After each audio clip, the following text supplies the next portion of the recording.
What are you doing down here in the South? He sure is. My mom just told me that. All right, we'll start off with Mike Fidel. Okay, ready? I'm ready. Hey, LeBron, just wondered Recording in progress. Discussion you guys switching everything defensively in that third quarter. What you guys discussed and how you thought? We feel like the first game on the East Coast road trip is always the toughest game. And, that first half is usually when you're trying to get the legs back, coming off a long flight from LA yesterday. We knew we could play a lot better.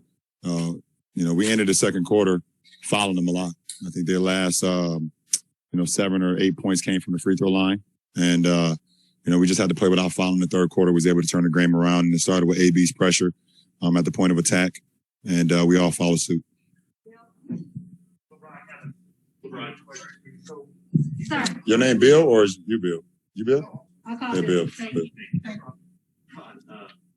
I wanted to get your curious what you thought of Russ's performance kind of playing the way the game ended the other night, the way he came back tonight. It's one game, and I think he let last game go and was focused for this game. Focused on a new game, new trip. And I thought like I said, he's the head of the snake when it comes to being our point guard. He puts us in position. His attacks is great. Thought he did a good job of getting to the paint either for his shot or spraying out, and guys just played off his energy and effort on both ends tonight. And it was a great team effort. Ron, what did you like most about Stanley brought to the group at the start of the third quarter, and kind of what did that do to change the game? We was allowed to, with Stanley on the floor, we were able to play a lot of switching defense where we can keep guys in front of us. And it's ball you basket, so, having that, that speed out there, having that, defender out there and the ability to have kind of, positionless defense, allowed us to keep those guys in front of us.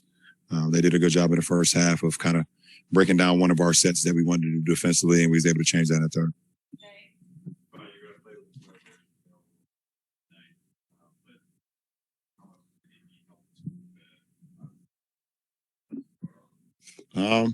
Obviously, rhythm is always what's most important, and his health.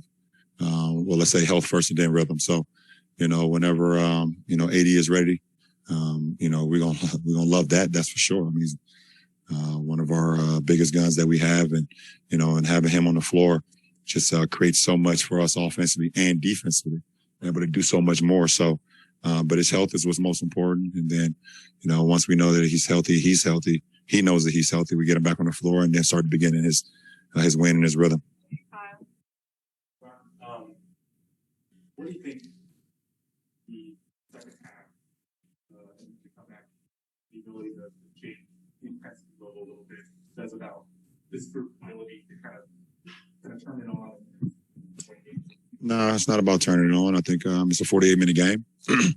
And no matter what happens in the first, second, and the third quarter, or even the fourth quarter, you still got to play your game plan. And, this NBA, guys are going to score. Guys are going to, do things to combat what you want to do defensively. And then it's how we make adjustments, in-game adjustments, and we was able to make that in the second half. Gentleman here in the blue shirt. Was it nostalgic for you to see Melo get it going the way he did, and the way he was shooting ball? I think it was 20 game this season. He really got it going. Yeah, anytime you get a hot hand like that, he's one of our snipers. He's one of our quick bucket getters where they can get hot and it will come in a flurry. And it's my job, and it's a lot of our other guys, but it's most important when I'm on the floor. It's my job to find him as much as I can, and I just try to do that in that in that second half. More gentleman in the black shirt, and then we have with Dan. LeBron, you've been incredible with so many different situations, so many different personalities. Are you able to tell based on someone's personality how they're going to play the game of basketball? You're a perfect example of this because you elevate everyone off the court. Everyone is different. So it's not about even the personality. It's about how much you put into the game, how much work ethic you're going to put into it every single day, day in and day out. I've never cheated the process on wanting to be great in this game. I knew I had a God-given ability, but that only takes you so far if you don't use that ability and start putting in work every single day and owning your craft and seeing ways, okay, you got better at this. Now how can you get better at things that you're not so good at? And, And when you get comfortable, how can you get to a point where you're uncomfortable again? We're trying to improve. So I've never been comfortable with anything in my game, throughout my career. And it's put me in a position to just try to be one of the best ever.